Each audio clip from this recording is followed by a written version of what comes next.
আসসালামু আলাইকুম। আম কাঁঠাল পাকার এই গরমে একটু প্রশান্তির জন্য জুস বা শরবতের কোনো বিকল্প নেই, তাই আজকে আমি স্বাস্থ্যসম্মতভাবে খুবই পুষ্টিকর পাকা আমের জুস বানিয়ে নেব। পাকা আমের জুস বানানোর জন্য আমি প্রথমে আমগুলোকে কেটে নেব। আমি এই যে একটা আম কেটে নিলাম, একটু পরিবেশনের জন্য আমটাকে একটু সুন্দরভাবে কেটে নিচ্ছি। এই যে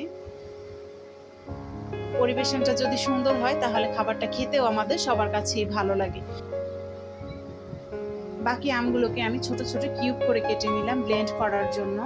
এরপরে আমি এর মধ্যে দিয়ে দিচ্ছি বরফ কুচি, দিয়ে দিলাম লিকুইড মিল্ক, এরপরে দিলাম চিনি।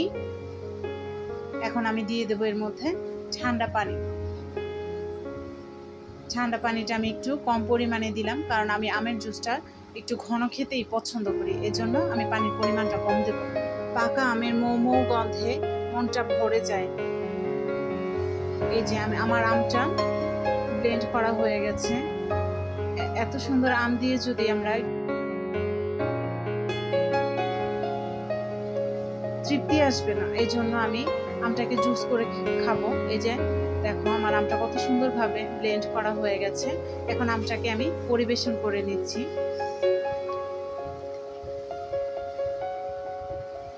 এটা খেতে যেমনি আমাদের সুস্বাদু, তেমনি হচ্ছে স্বাস্থ্যের জন্য খুবই উপকারী।